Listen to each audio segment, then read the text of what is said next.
Assalamualaikum Papa Berry. Dah nak gerak pergi ke Cafe Zoyahya ke? InsyaAllah lah, tengah tunggu family bersiap jap.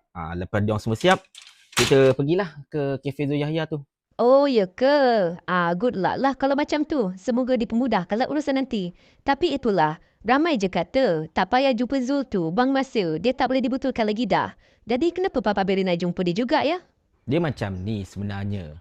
Kalaulah kita langsung abaikan dia, langsung tak jumpa dia ke apa-apa kan.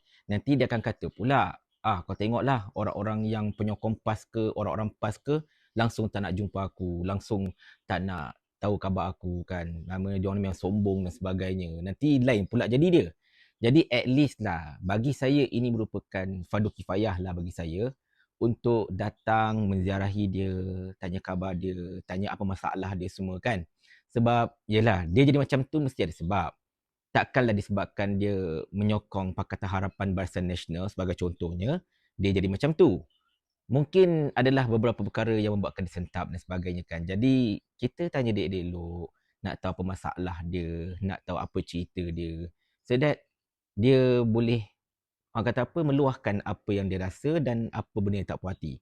Tak semestinya bila kita jumpa dia kejap lagi ni, dia lepas ni kena sokong PAS ke apa, tidak. Dia nak kekal sokong Pakatan Harapan contohnya, silakan. Tak ada masalah. Kita bukan nak paksa orang sokong PAS ke Perikatan Nasional ke, tak ada. Tapi at least kita nak menghilangkan dia punya salah faham dan juga tuduhan-tuduhan serta tohmahan-tohmahan dia terhadap pengikut dan juga pimpinan PAS. Kata pimpinan PAS ni korang hajarlah, memaki sesama Islam lah dan menderakakan orang semuanya.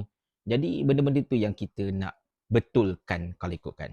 Tapi itulah, macam saya kata tadi, boleh ke Zoyahya ni dibetulkan? Buatnya dia macam tak nak terima macam mana? Itu bukan kerja kita. Kerja kita bukan menentukan yang dia ni boleh dibetulkan ke, tak boleh dibetulkan ke, boleh buat bincang ke, tak boleh buat bincang ke. Itu kerja Allah. Kita datang ni pun izin Allah belaka. Dan kalau kita jumpa dia pun kejap lagi, insyaAllah kalau dapat jumpa dia, itu pun izin Allah belaka. Kalau kita dapat bercakap dengan dia, itu pun izin Allah belaka. Kalau hati terbuka untuk berbincang elok dengan kita, itu semua izin Allah belaka. Kalau Allah tak izinkan, satu benda pun tak jadi. Jadi kita haraplah supaya Allah memberkati dan juga mengizinkan usaha kecil saya ini untuk berjumpa dengan dia dan juga untuk bincang elok-elok dengan dia supaya dia tak meroyan macam tu. Kesian kat keluarga dia, kesian kat perniagaan dia sebenarnya. Benda ni efek kat perniagaan, efek dekat dia punya keluarga. Jadi nanti dia akan lagi salahkan PAS. Padahal hakikatnya salah dia sendiri sebab dia meroyan. Jadi kita tak nak macam tu. Habis macam mana kalau tiba-tiba nanti naik suara lah, naik dagah lah, lepas tu ludah sana ludah sini macam mana? Tak. Kita bukan pergi nak gaduh ke, bukan pergi nak tumbuk ke, nak apa-apa ke, tak ada. Kita datang dengan ikhlas. Lepas tu saya datang sana, insyaAllah akan bawa family. Sebab kita memang nak makan. Kita memang nak makan tengah hari, nak support kedai dia dan sebagainya. Dan sambil-sambil tu mungkin kita akan cuba cari ruang, berbincang hati ke hati apa masalah yang dihadapi sebagainya. Apa benda yang dia tak puas hati sangat sampai dia mengeluarkan video-video macam tu. Macam saya katakan, saya tak ada masalah kalau nak sokong Pakatan Harapan. By all means silakan. Itu suka hati. Hak masing-masing. Tetapi jangan sampai mengeluarkan tohmahan dekat social media. Konon-kononnya PAS ni korang hajarlah, memaki orang lain lah dan sebagainya. Benda-benda macam tu. Sedangkan kalau ikutkan, Anwar Ibrahim sendiri pun duk kaki maki orang atas stage. Kan? Kata bangang lah, kata padi kuti lah dan sebagainya. Bukan anda tak tahu, anda semua tahu. Tapi kenapa PAS yang dijadikan sebagai scapegoat, dijadikan sebagai pemangsa dalam hal ni?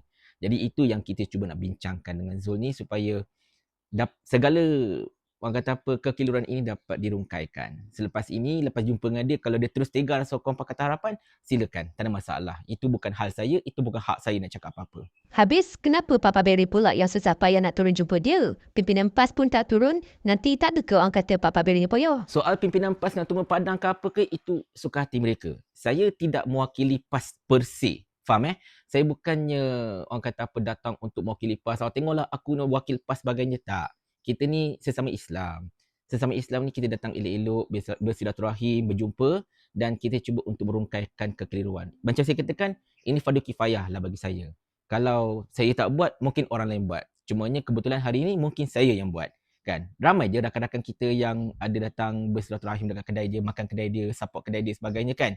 Tapi mungkin tak tercakap benda yang saya nak cakap ni dan mungkin masa ketika itu Zul tidak seteruk ini. Jadi mungkin Allah kata ini giliran saya untuk datang jumpa dan juga untuk beramah mesra dengan dia lah insya-Allah.